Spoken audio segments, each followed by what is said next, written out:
Good afternoon. I am delighted to welcome our keynote speaker, Professor Helene Foley of Barnard College, Columbia University. Professor Foley graduated from Swarthmore College, received an MAT in English and an MA in Classics from Yale University and a PhD in Classical Philology from Harvard University. She has served as president of the American Philological Association in 1998 and was a professor of classics at Berkeley in spring 2008. Professor Foley is a leading figure in the study of women in antiquity and an expert in many aspects of Greek tragedy, including its reception and performance. She is the author of Ritual Irony, Poetry and Sacrifice in Euripides, Cornell University Press, 1985, the Homeric Hymn to Demeter, Princeton University Press, 1994, Female Acts in Greek Tragedy, which is actually her Martin Classical Lectures, Princeton University Press, 2001, and Reimagining Greek Tragedy on the American Stage, University of California Press, 2012, which is her Sather Classical Lectures. Professor Foley is co-author of Women in the Classical World, Images and Text, Oxford, 1994, editor of Reflections of Women in Antiquity, and co-editor of Visualizing the Tragic, Oxford University Press, 2007, and of Antigone on the Contemporary World Stage, also Oxford University Press, 2011. She is currently finishing a book on Euripides' Hecuba and working on tragic choruses. Today, Professor Foley will give a talk titled Reconsidering the Performance of Choral Odes in Greek Tragedy. Professor Foley, please. First of all, I just wanted to thank the entire group for inviting me here. This is my first trip in Israel, and I'm really excited to be here and to be able to share this work in progress with you. So thank you. This may be a little difficult because I'm going to be trying to juggle my handout with my talk. And the reason that there's such a detailed handout is that I'm really going to be making fairly small points about a large number of passages. And you can look at them in much more detail afterwards. But I have little marks in the places where you're supposed to really pay attention now. So don't be overwhelmed by the handout because actually it will go by quite quickly. Okay, so just to remind those who haven't been working on Greek tragedy recently, choral odes in Greek tragedy and old comedy typically included matching strophes and antistrophes, that is, turns and counterturns in the dance. You probably all know this.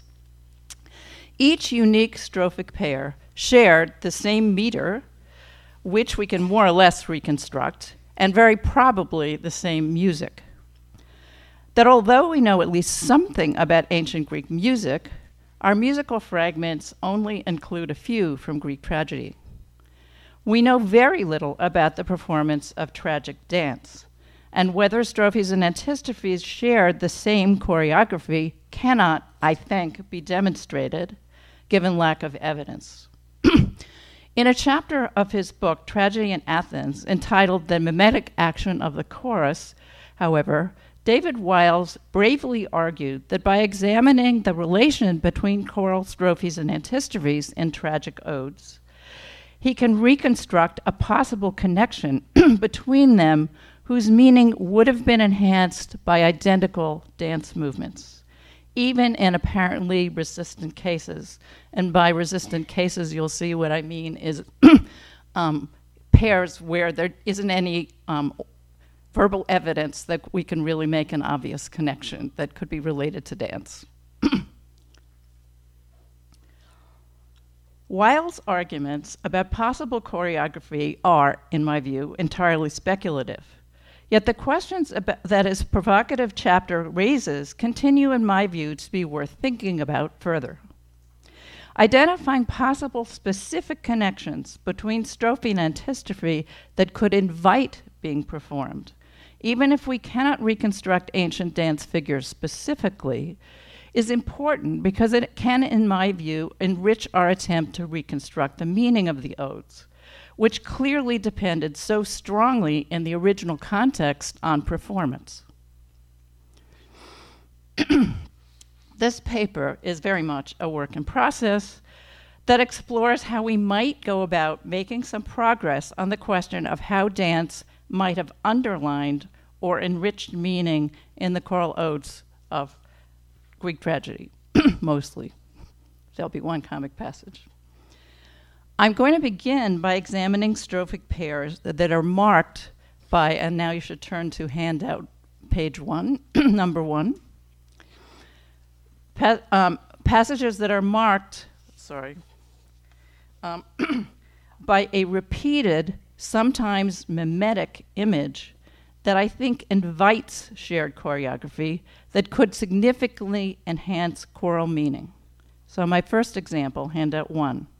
For example, both the first strophe and antistrophe of Aeschylus's Agamemnon end with a reference to the image of two eagles feasting on a pregnant hare, followed by the same final refrain, Ailinon, Ailinon, epe, todeo nikato.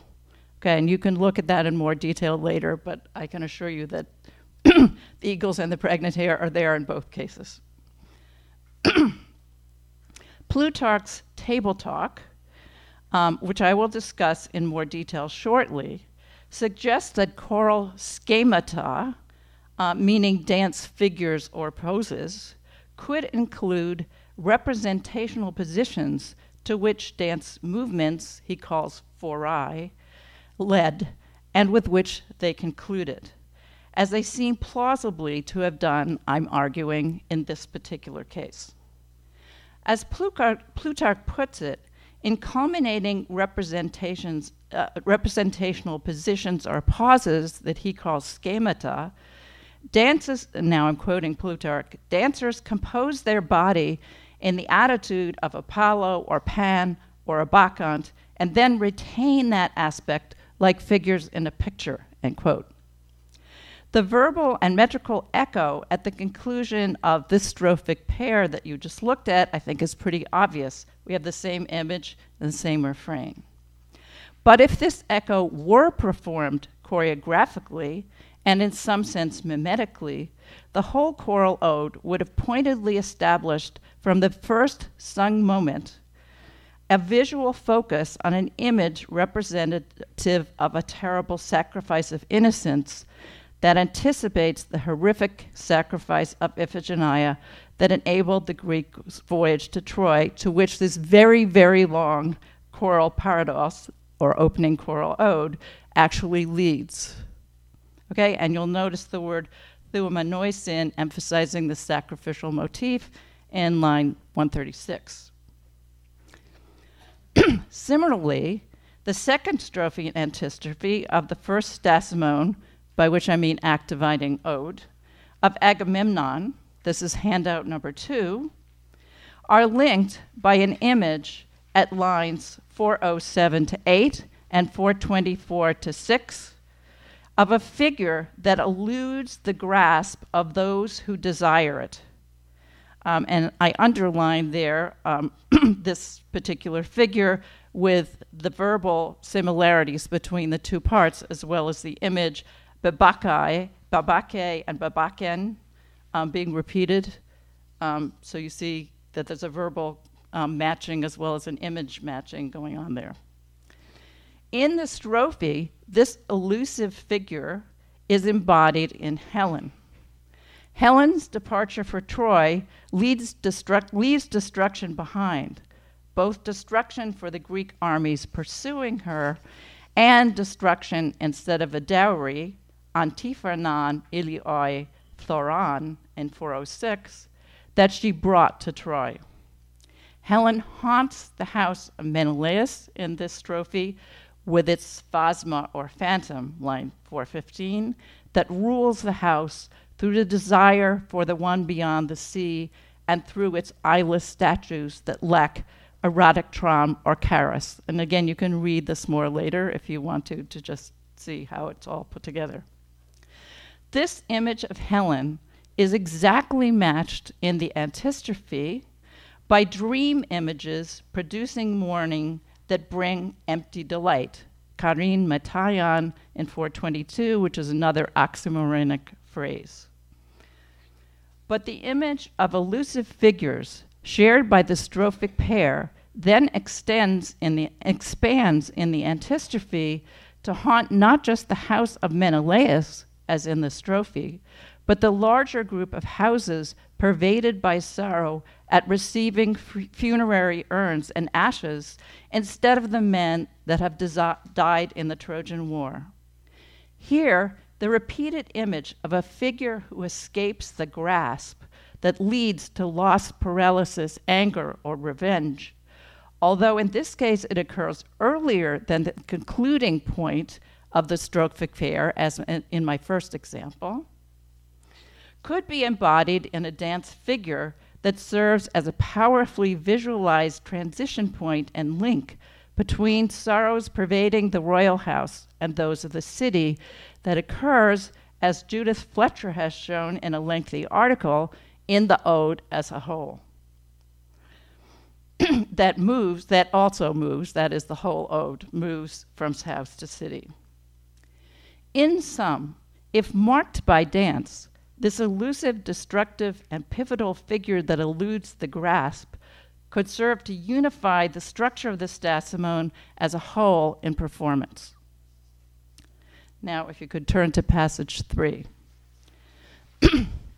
For an equally marked, repeated image at the start of a strophic pair, we could turn to the closing strophic pair of the stasimone in Aeschylus' Libation Bearers that enumerates monstrous mythological figures, and especially monstrous women, like Clytemnestra, who have violently perverted Greek royal households.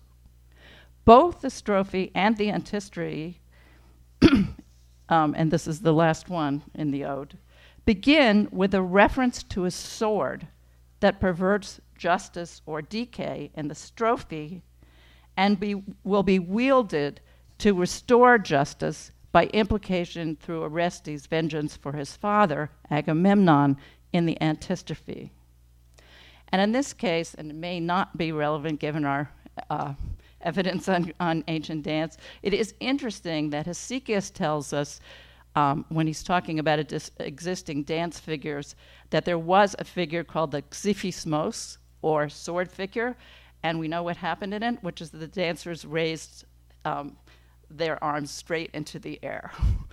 So possibly we have a ready-made figure for this particular moment. This stasimone marks the transition in the play between the scene at the tomb of Agamemnon, where Orestes and Electra are reunited and call on their father's ghost to support their revenge, and Orestes' return to the palace in disguise in order to try to carry out his revenge on Aegisthus and Clytemnestra. The image of the sword of justice vividly links past and future violence, but also marks a shift or reversal from past injustice to future, if ambiguous, justice. Orestes' wielding of his sword at the breast of Clytemnestra serves as the climax of this act of revenge in the very next scene.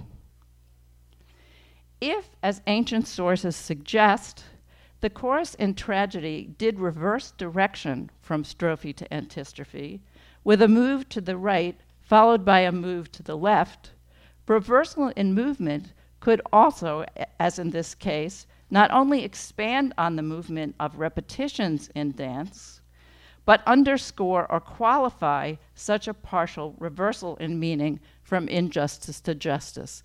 And I can't give you lots of examples, but I have many examples now where that reversal seems to play a very critical role. Before discussing additional strophic pairs from other tragic odes, however, let us take a brief step backwards to consider more broadly some of the limits of our knowledge on dramatic choreography. Wiles's chapter specifically reacts to the arguments of the noted scholar of Greek metrics, A.M. Dale. Dale agrees that it seems intuitively likely that the choral strophes and antistrophes could be danced with the same movements, given the examples of strophic pairs where a possible mimetic relation is visible in the language itself. And now if you could turn to passage 4, and this is Dale's example of her point. In Euripides' Ion 184 to 203, for example, where the chorus of Attic slave women are raptly observing, in their imagination, I think not on stage, the sculptures on the temple of Apollo at Delphi. The strophe closes with the chorus inviting the audience to see Heracles' slaying of the Hydra, and the antistrophe with an identical invitation to observe Bellerophon's slaying of the Chimera astride Pegasus. This strophic pair could have concluded with a shared figure, similar to that I'm arguing exists possibly for the sacrifice of the hare by the eagles that closed the first strophic pair of the Agamemnon parados, as well as sharing some kind of pointing gesture. If you look at the passage, you see that the chorus is inviting people to look at these sculptures that they're imagining seeing on the temple. Once again, this opening image of the parados also visibly establishes for the play as a whole, if it is marked by a dance figure, a central thematic tension between heroes supported by Olympian gods and chthonic, earthborn monsters. Nevertheless, for Dale, a number of examples, such as the very next strophic pair and the Ion parados, which I didn't put on the handout, in which the antistrophe of this ode remarkably breaks into a dialogue between the chorus and the young temple servant Ion, or Euripides' Bacchae 977 to 1023, which I didn't put on the handout. It's one of Dale's negative examples for Wiles's ideas, simply because I don't have enough to say about it. Such passages make it very difficult to reconstruct how the same dance movements could link strophe and antistrophe. In Euripides' Bacchae 977 following, Dale points out that, quote, the strophe is a hounding on of the Bacchic Theosos in the mountains against a spy, that's Pentheus, in woman's dress, whose discovery is dramatically reimagined, while the antistrophe is reflective in tone, end quote. Wiles argues against Dale here in response that, quote, there is no way that an audience could grasp the intended symmetry in the strophic pair with its identical concluding refrain without the medium of dance, which generalizes the concrete narrative of the strophe and concretizes the abstract language of the antistrophe in order to draw action and thought together, end quote. The dochmiac meter shared by this strophic pair, this problematic one that Dale is skeptical about, also suggests an undercurrent of high emotion and tension beneath an apparent thematic contrast. For those who don't know, dochmiac meter is a very excited meter that's specific to tragedy, so it's raising the intensity at this point, even in a reflective passage. So here, it seems to me that Wiles makes an important general point in principle, even if I'm not going to agree with specific details of his attempt to suggest possible dance movement that could bring strophe and antistrophe together in performance, since there are no obvious repeated verbal clues or shared images of the kind that I'm trying to call attention to earlier, that I've been trying to call attention to earlier to build on. Tragic poets themselves developed the choreography for these odes, along with the poetry and music, and presumably would have aimed to create an effective relation between word, music, meter, and dance movement that made the meaning of a strophic pair for the spectator more concrete in performance. In fact, strophic pairs in tragedy outside this problematic Bacchae 977 following noted by Dale similarly juxtapose a more concrete mimetic strophe with an antistrophe whose language is more generalizing and abstract. It happens really quite often, and I'm now going to look at a different Bacchae passage that I think I have a little more to say about. As a play, Bacchae centers on a pattern of divine justice that moves inexorably towards its goal over time through a sometimes frenetic enactment of that goal by people gripped by Dionysiac madness or joy, or inspired by traditional wisdom about divine justice. Dionysus' liberating gifts, and now if you could turn to passage 5, please. Dionysus' liberating gifts that make him epiotatos, the kindness of gods to mortals, are repeatedly linked throughout the play with an avenging Dionysus who, when rejected, is denotatos, the most terrible of gods, as in line 861, just before this ode. Denotatos anthroposi epiotatos. Bacchae 862 through 901, which in my view suggestively follows the just quoted emblematic line 861, like the seemingly more opaque Stasimone at 977 following, pairs a concrete strophe that evokes Dionysiac dance with a more abstract antistrophe. The strophe represents a faun dashing to escape hunters in the wilds, and the antistrophe contemplates the slow and inexorable working of divine justice. Here, a rushing movement suggestive of release, provided by references to Maenadic-style dance in the strophe, is apparently paired with a slow and initially invisible divine movement in the antistrophe, which hunts down the unholy and eventuates in the release provided by belief. An identical refrain, which I've marked with an X, which includes the mimetic image of a hand held over the heads of enemies, perhaps the basis for a dance schema, closes and bonds each part of the strophic pair. Choreography could set up in some fashion the shared motif of hunting eventuating in release, despite the shift of focus from hunted to hunter. Yet, as in Bacchae 977 following, the difficult passage not on your handout, the apparent change in tone from mimetic to abstract and from rushed to measured remains marked, if possibly performable, in the relation between strophe and antistrophe, unless reversal in tempo could pointedly accompany the perhaps standard reversal in direction between strophe and antistrophe.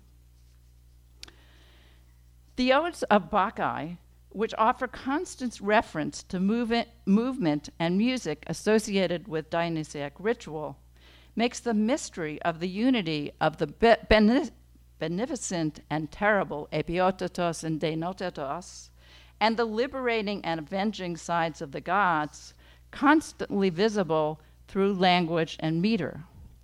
I've argued elsewhere that overall, Bacchae pointedly makes the case for accepting the beneficent and terrible Dionysus into the city of Thebes and for recognizing his divinity through choral performance itself.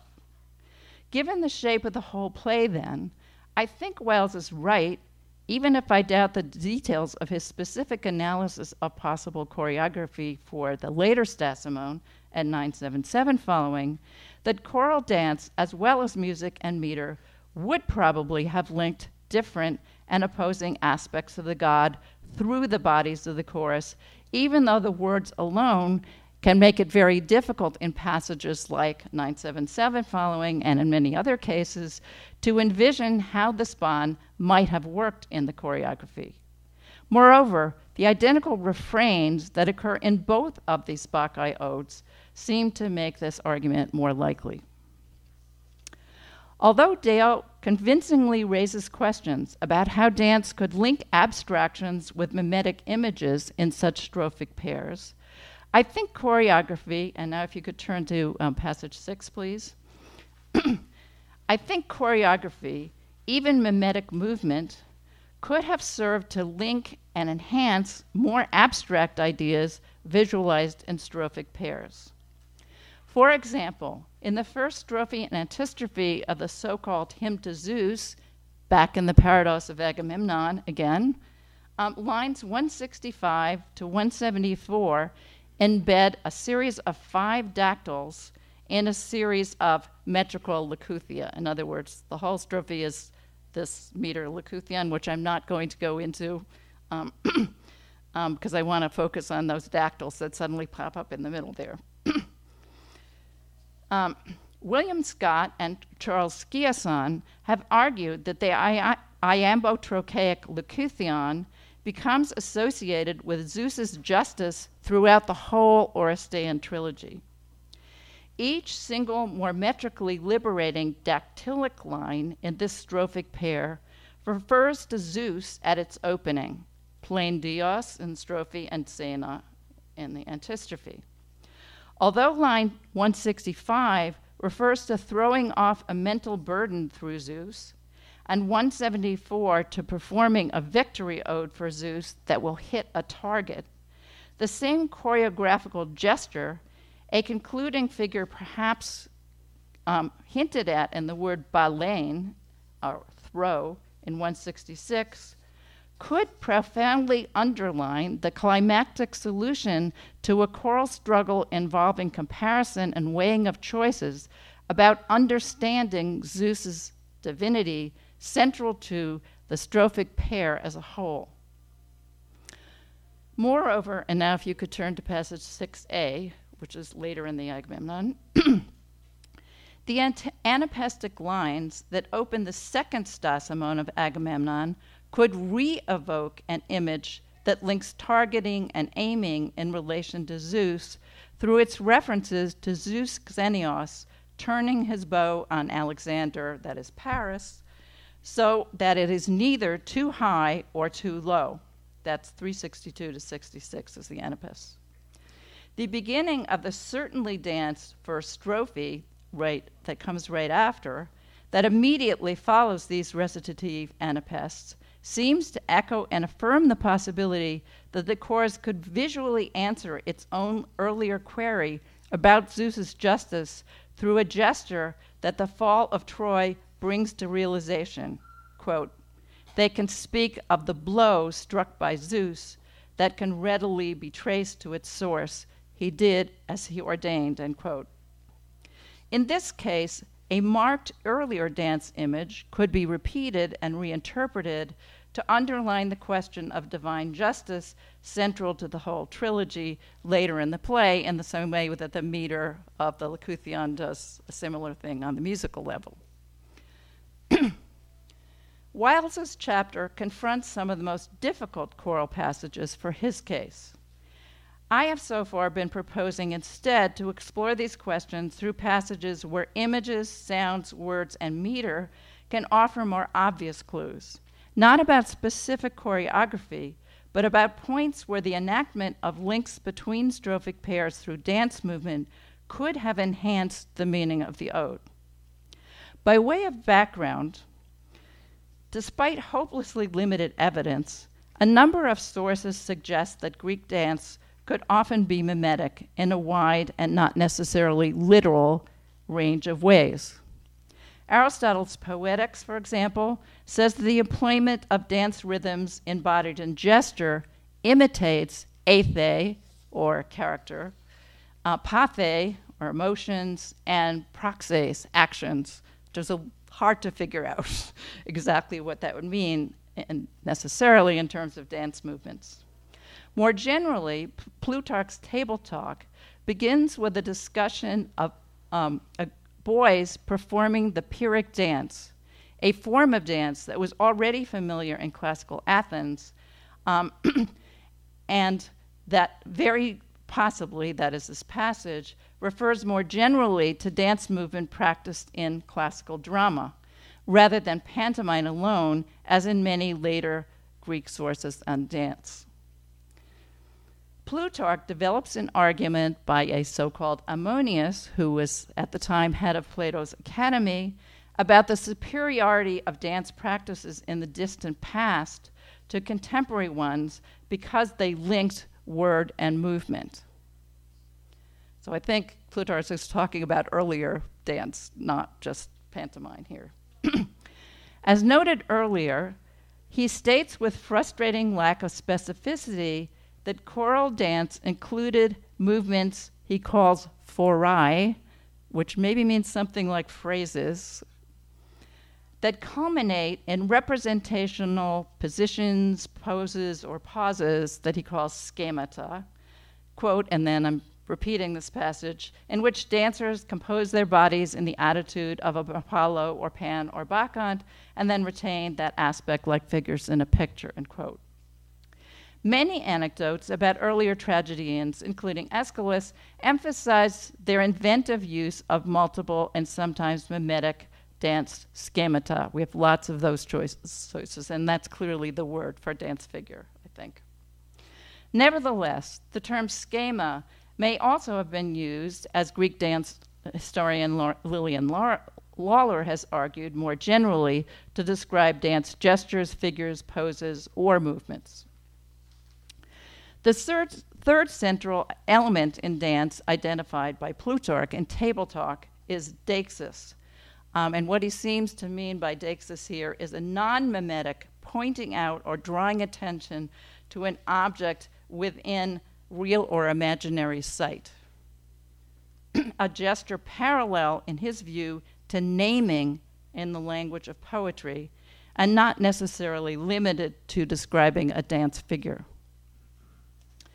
Plutarch says that, quote, that whereas, quote, poets employ onomatopoeia and metaphor in their pursuit of imitative representation and vivid suggestion, the dance schema is mimetikon, imitative of a morphe or idea, something like a shape or a visual image, which the phora, maybe phrase, quote, is expressive of some pathos, now he's together with Aristotle here, emotion, or praxis, action, together with Aristotle there, or dunamis, some kind of potentiality of some kind.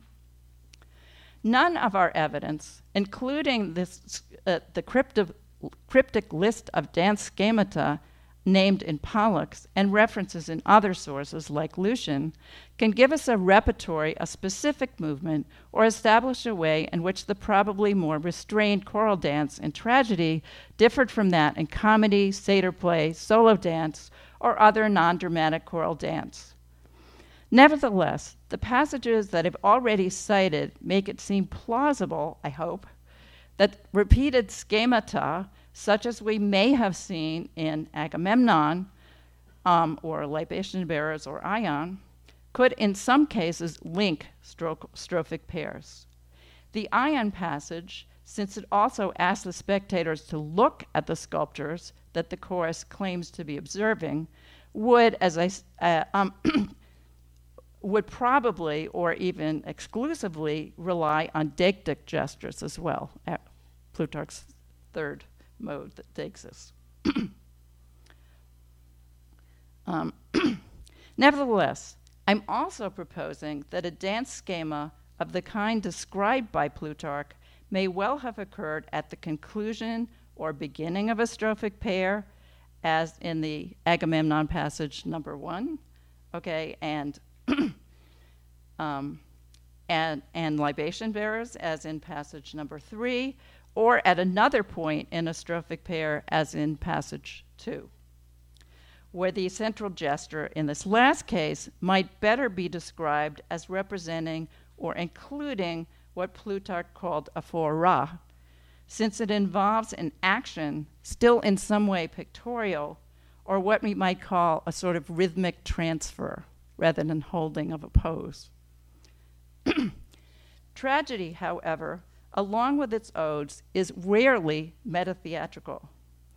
So a written text generally fails to provide us with direct references to specific dance movements that we can find in Greek lyric or comedy or satyr play upon occasion. Comedy or satyr play, by contrast to tragedy, can refer to specific choral dance movements, even if we often cannot be sure of exactly what they entailed. And now I have a long passage, 7 to 7a, where I'm giving you the English first and the Greek second. You can look at it in more detail because there's a lot of references to movement, and I'm only going to talk about some aspects of this. So, to give one example from comedy, the female chorus of Aristophanes' Thesmophoria Zeusi takes their position for one dance by saying, and now I'm reading the translation, but you can look at the Greek if you want. All right now, let's do a cheerful dance, as is the women's custom here, when in holy season we celebrate our solemn mysteries for the twain goddesses, that's Demeter and Persephone. They then go on to say, quote, let's start our number, go light on your feet, form up a circle, and join your hands. Everyone mark the beat of the dance. Step out with an agile foot. Our choreography should allow us to turn an eye in every direction.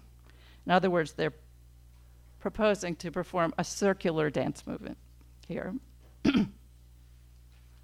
And if you could just fast forward in the handout to image 9, so you can visualize in your head if this vase actually does refer to men performing in female roles as a tragic chorus in the top register of this vase. You see them moving around not in a rectangular formation, but in a line or perhaps in a circle. And you can see with these figures how it would enable you to be looking in many directions if you were moving in a circle, as opposed to if you were in a rectangular formation, which tragic choruses in my next visual example will be doing, okay, where you have to be looking out at the audience as opposed to each other. You can sort of visualize that way. I continue with this passage. So here, the chorus describes their own circle dance, traditional to honoring Demeter and Persephone during the ritual of the Thesmophoria, and then go on to honor the Olympian gods in the rest of the passage.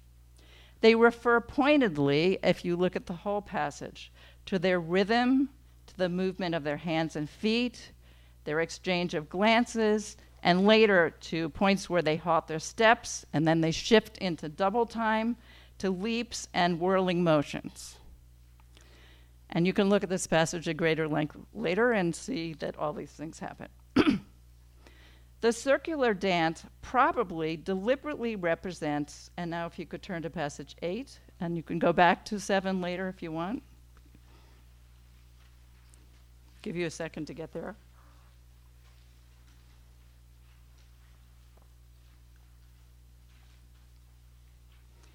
Okay, so the circular dance probably represents a pointed shift in tone and choreography from the chorus's only earlier strophic pair at Thesmophoria Zeusi 433 following.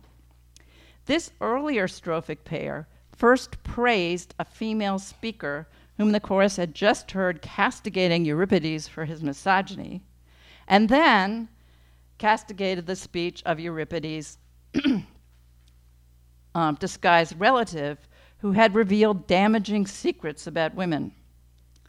In this later ode, the chorus now refuses to castigate men at 964 to 66. That's back to passage 7 7a, and turns to traditional female religious performance in a circle dance. I would suggest that the earlier choruses in this play, which initially involved imitating male processions and assemblies, could possibly have used rectangular formations that would certainly be used by dramatic choruses playing male roles, like soldiers, as in the visual image 10. In the visual image 10, in this formation, a reversal from right to left to right could once again underline the shift from praise to blame in the earlier strophe and antistrophe at 433 following of Thesmophoria at Zusi. We can visualize such possible movements in the Basel red figure column crater dated around 490 BCE, which depicts a half chorus of 6 soldiers in rectangular formation using deictic gestures who seem to be gazing towards a figure who is probably emerging from a tomb at the left. Here, the soldiers look to the side and appear in profile, whereas in a circular dance, as in the visual image 9, if that's what it is, a choral dance, the chorus members look at each other and focus on their own community. As the chorus say, our choreography should allow us to turn an eye in every direction, towards the audience and each other. If so, the new circle dance at Thesmophoria Zusi 955 following would underline a movement towards reconciliation between the genders in the play as a whole through a return to gender-appropriate ritual dance movement. That is the circular movement they're doing in 954 following. That is circular as opposed to a perhaps more masculine or gender-neutral rectangular formation. In tragedy, the closest we can come to this kind of self-referential description of choral dance occurs quite regularly in scenes of lament. And now if you could turn to passage 11. Where a chorus can refer to stage beating of breasts and tearing of cheeks, which they're almost certainly imitating. For example, in handout 11, immediately following a choral lament in Euripides' Suppliants by the mothers of the 7 against Thebes for their dead sons, in which they refer to such funereal gestures, Theseus enters and at 87 to 89 refers to the very actions that the chorus seems to have been just performing. Quote, whose is the wailing, the beating of breasts, the keening for the dead I've just heard? It's as if it's a comment on what he's actually seen them perform. If we needed confirmation, this remark confirms that the chorus has been enacting lamenting gestures during their ode. And if I had time, I could take you through virtually all of the Persians where you would be seeing this happening in strophes and antistrophes through the whole thing with lamenting gestures. Similarly, during the second parados, and now if you could turn to passage 12, or binding song of the Erinyes in Aeschylus' Eumenides, the chorus of Furies first announces their formation as a chorus. This is lines 307 to 09. This part is not on the handout. So they say, quote, come, let us form a chorus, since it's time to make our beautiful music visible. So they apparently haven't been in choral formation. They're now moving into a choral formation and describing what they're doing. Then, as Jopi Prince has shown, quote, they begin to sing stage directions for their own dance, end quote, and their words become actions. At Eumenides 368 to 76, that is handout 12, strophe gamma ends with a suggested reference by the chorus to, quote, black-garbed assaults and the angry dancing of our feet, end quote. The Euphymnion that immediately follows, that's 372 to 76, seems very likely to describe and perform this angry dance movement to which their song referred. Quote, For I give a great leap, and then bring down my foot from above with a heavy crash, a leg to trip even a runner at full stretch, and cause unendurable ruin. I'm suggesting that this is performed as it's described in their words. The beginning of antistrophe gamma then immediately refers to this possible just performed felling of a guilty man, underlining the point verbally, if I'm right. Nevertheless, the choruses in tragic odes, as Albert Henricks has argued, can refer to themselves as choruses, and thus invite a connection for the audience between their role in the plays and in the theater itself. These moments of what Henricks calls choral self-referentiality or choral projection occasionally offer hints about choral movement. An example of choral projection that comes close to demonstrating an exact choreographical correspondence between a strophe and antistrophe through a specific textual reference to dance movement, although it's a little indirect, occurs in passage 13, Antigone 11:37 to 52. Here, the chorus is asking Dionysus to come to Thebes with a katharsioi podi, or purifying foot, to liberate the city from woe in the strophe. In the antistrophe, the chorus again refers to Dionysus as choragos, or chorus leader of the stars, and asks him to come with his thyiads to dance all night in honor of Aeacus. The cleansing movement of the arriving god's foot is suggestive of the Bacchic dance that is echoed in the antistrophe, because Dionysus traditionally arrives in cities in the form of dance, and because both verbal and visual references to Maenadic dance typically include raising feet, often in kicks and leaps.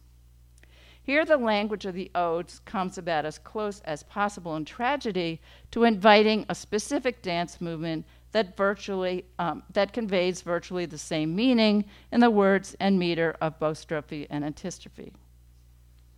Nevertheless, this kind of precise parallel reference to choral dance in both parts of the strophic pair in Antigone is not only rare, but atypical in the sense that even fairly similar passages invite a more complex interpretation of what might have been involved in eliciting response to a shared figure or movement in the case of a choral projection. So now I'm going to turn to some much more difficult questions in my last passage that I'm going to discuss with you here. So we're going to turn to passage 14 here. At lines 1058 to 81 of Sophocles' Antigone, Electra, these lines take place after her sister Chrysothemis has refused to help Electra take revenge on Aegisthus for killing their father Agamemnon, since the sisters falsely believe that Orestes is dead. Electra remains determined to pursue her revenge plan. And I'm actually going to read a translation of the strophic and antistrophe pair so you can see something complicated, more complicated, that I want to show here, maybe. So, the strophe goes in English: when we see birds, emphasis on birds here, above, that are so wise, taking care to sustain those that give them life and pleasure, do we not render the same services? But by Zeus's lightning and divine justice in the sky, trouble shall soon follow. O voice that for mortals travels below the earth, cry out a sad message to the Atridae below, carrying a joyless message of dishonor. And now the antistrophe. Tell them that their house suffers from a plague, and that the strife between their children is no longer leveled out in loving life together. But the daughter is betrayed and alone tosses on the sea, ever lamenting her father's fate and sorrow, like the ever grieving nightingale, underlined, reckless of death and ready to renounce the light, if she can bring down the twin Erinyes. Who could be so loyal to her father? Okay, we'll come back to the next strophic pair in a minute.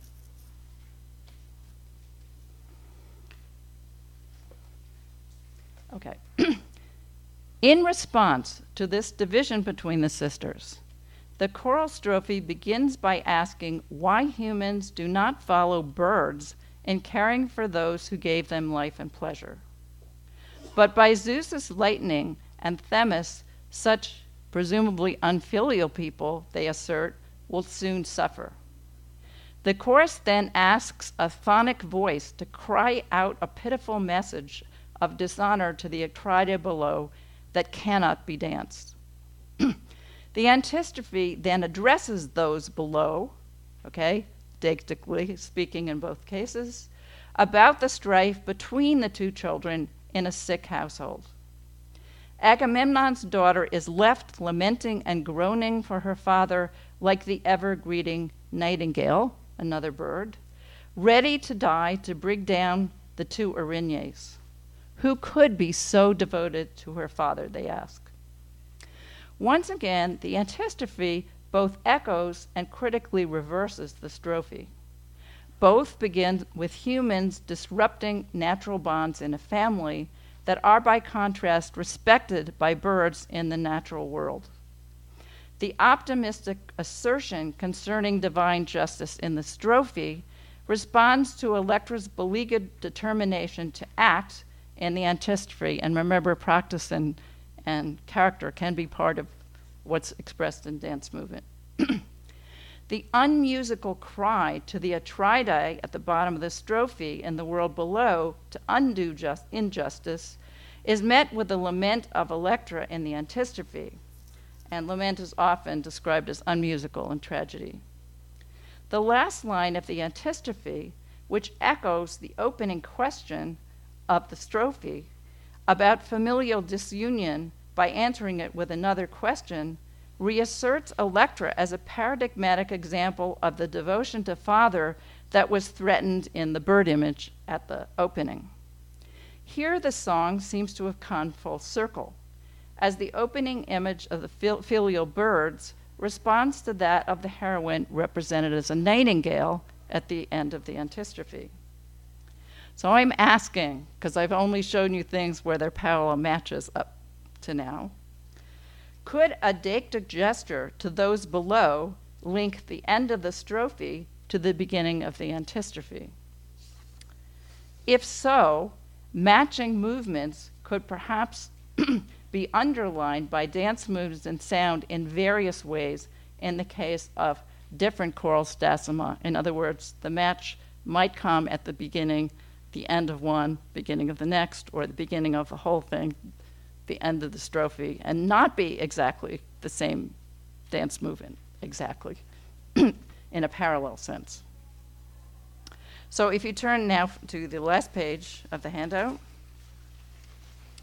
and again, I will read this passage. It's the strophe and antistrophe that just immediately follow this in the select ode. No one who is noble consents to sully his fame by the miserable life without glory. My child, O Pi Pi. Thus have you chosen a glorious life bathed in tears, giving a weapon to a noble remedy, so that you win on one score twofold praise, being called a daughter wise and noble. And then the antistrophe says, may you, again deictically indicating Electra who's there on stage, may you live as much above your enemies in strength and wealth as now you are below them. For I have found you enjoying no happy fate, yet winning the highest prize in the observance of the greatest laws by your piety towards Zeus. So this the second brief strophic pair in the stasimone echoes and consolidates the concluding theme of filial piety.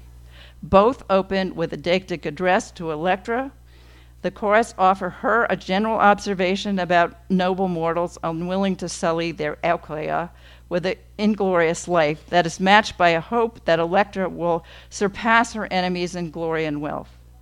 Electra's choice for a life of lament is a glorious weapon that ensures twofold praise in the strophe, and her unhappy life wins the highest praise through her observance of Megista Nomina, or greatest laws, and by her piety to Zeus in the antistrophe.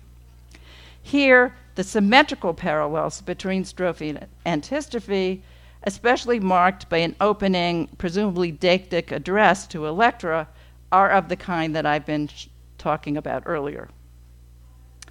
In the play as a whole, the chorus of Sophocles' Electra begin by offering resistance to the aggressively lamenting heroine, but soon give her cause their full support for the remainder of the play.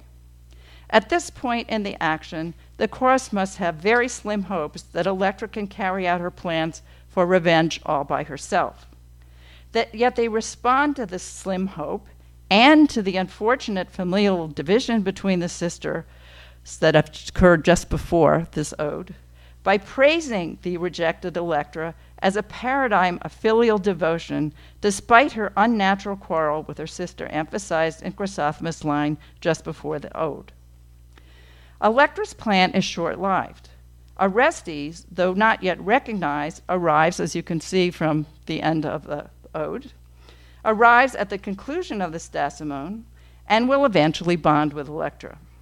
Yet the chorus's transformation of a paradigm of unnatural familial disruption by Chrysosthemis and Electra, just performed before the ode on stage, into an example of natural familial piety, perhaps crystallized in the image of a filial bird, arguably sets the stage for the series of dramatic reversals and victories that happen later through its performance. And on the other hand, the ode also celebrates Electra, even if Orestes then comes in to play the central role in the revenge.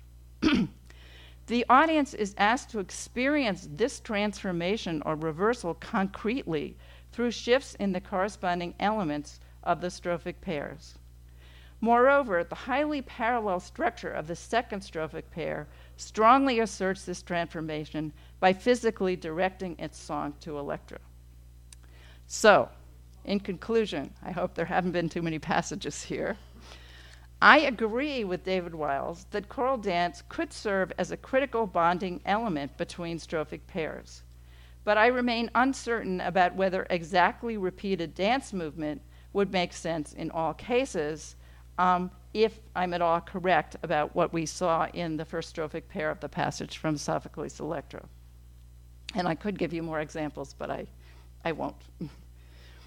We can't help but give primacy to word or meter, presumably underscored by music, in our study of choral strophes and antistrophes. But we shouldn't allow our lack of evidence about performance and exact dance movements to over-determine our interpretation of the odes on this basis alone, I'm arguing at least. The language of the odes, whether strophe and antistrophe are marked by shared images or strong repeated references to gesture or possible dance movement, does seem to invite realization through choreography with telling specificity in at least some cases. Moreover, we may be able to make conjectures, at least in a limited number of cases, about the effect and meaning of choral dance in performance that isn't based on identifying any specific dance figures, or so I'm arguing. Just moments that invite a figure. At the very least, then, our text of Greek tragedy might better reflect their meaning by allowing readers to experience strophes and antistrophes of each ode juxtaposed visually, as I'm trying to do on this handout. So, thank you. I will never read a strophe and antistrophe in the same way again. Thank you very much. As I listened to your talk, various cases passed through my mind. First of all, cases from modern days. This is a striking a pose. I immediately thought of two examples of that. One in HMS Pinafore. A British tar is a soaring skull, so his fist should etc. And at the end of it, there is the stage. The stage direction, but there's a pose. They all stand the way that they describe. And the other one is in West Side Story, at the end of, with a line I will not quote directly, at the end of the song, Dear Officer Krupke. When they all get together at the end, they strike a pose, making an obscene gesture to the police officer who they're imagining. I think almost everybody agrees that dance figures were mimetic in part, but I think it's complicated because I do think Plutarch's really talking about something, and I think he's talking about something more than just a mimetic figure, and that it can involve transitional. Well, what I was going to say was that your talk would perhaps change slightly. If I were writing a commentary on a classical tragedy, your talk would now change the way I would write it somewhat. But if I were producing a classical tragedy, your talk would change from beginning to end, the way everything I would do with the choral, because there are many, many different things you can do with comparing, running it faster, running it slower, running it. And most of those will be dependent upon the imagination of course, in this case, it will originally have been the imagination of the tragedian himself, who was after the Didaskalos. He was the one who he had in mind also how these things were supposed to be done. Nowadays, it would be the imagination of the director. Right. Well, I think one of the reasons I got interested in this topic is because I have a lifelong experience in performing or supervising the performance of Greek and Roman plays in the original languages, which we do at Barnard and Columbia every year. And so with working with the choreographers and the directors, trying to figure out what there is to use in the relation between strophes and antistrophes, even if they're not going to be literal about it, I started thinking about this whole topic more and more. Thank you very much for this fascinating talk. And I also wanted to ask you about perhaps another innovation that is raised by the talk, and has to do with the visual presentation here, and specifically with the Pandora figure. Would you think that perhaps we could look at it as a presentation of a satire play based on Los Pandora, like that it is a kind of representation of the choral dance? Well, that's a really good question. If we only had the Sophocles play, it would be nice. The one place that I really have been able to find in Seder play where the chorus specifically refers to dance movement in a way that's very similar to what I've been talking about here is actually in the fragments of the Eknutai of Sophocles. And there's a moment where the chorus is very specifically describing its movement and what it's doing in exactly the right places.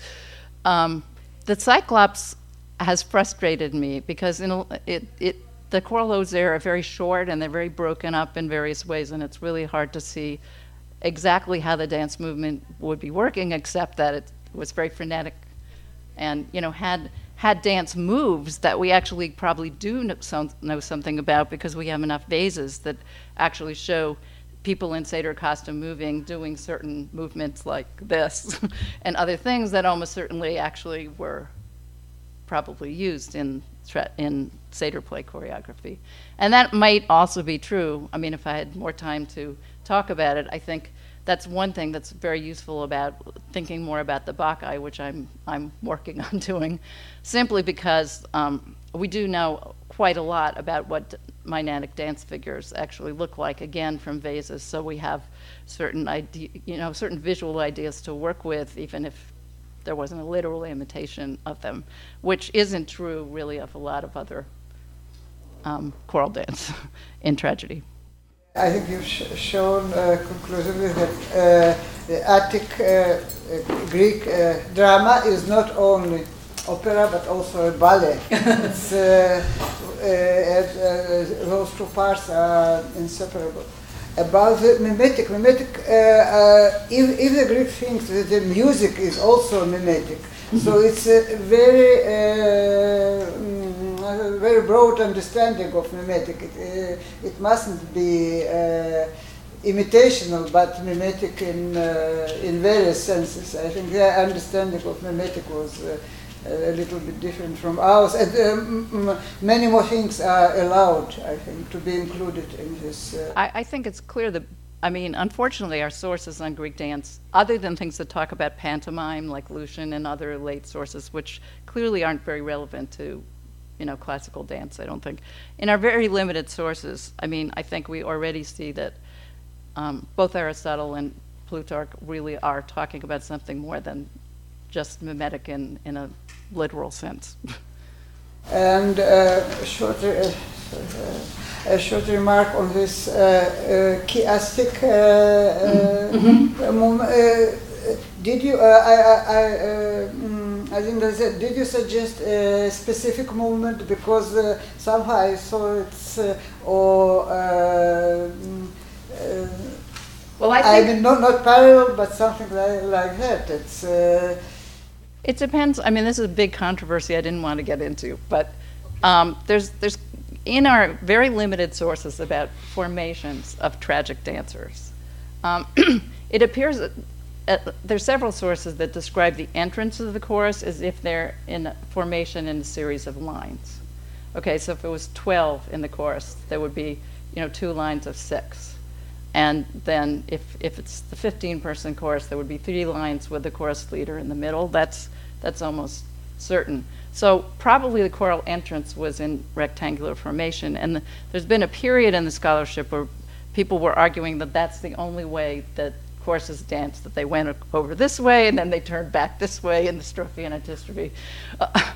And now I think scholarship has moved in a different direction, and there's really, I think, a lot of evidence that actually choruses did dance in a circle some of the time. Just to give you one example that never worked for this group of people, when the Furies surround Orestes in the Eumenides, and he's there clinging to the statue of Athena, which is probably in the center of the orchestra, almost certainly, because they have to be able to move around him.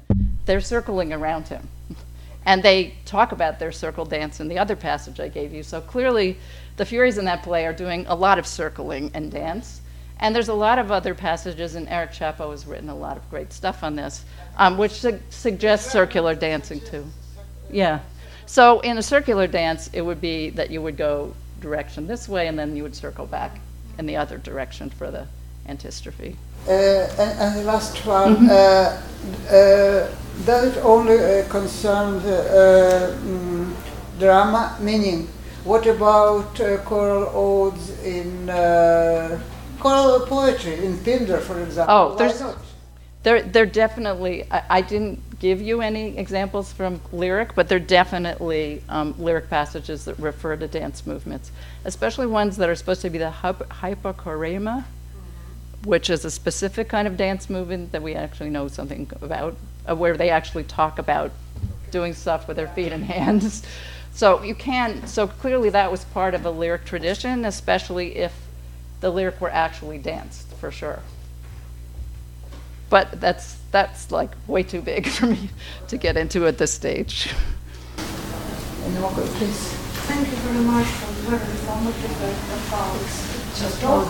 I have one remark and one question. My remark will be that it struck me how I just found some other examples. You all, of course you know them, but it struck me how it fits. The first is Sophocles. Oedipus Tyrannos first ode, first Stasimon. At the beginning of the first strophe and antistrophe, 100 images corresponding each other. Ранена я водовна конскую народу род фагаподано маг, hipoi, animal, horse. And in the antistrophe, at the same place, Koitagore Paglias, Yolas Matandra Kaite Transhate Taurus. Another animal and another hunting scene. And even more impressive, with the very famous second ode, second statue of the same tragedy, the last strophic pair, at the beginning we have movement, but of different direction and different significance.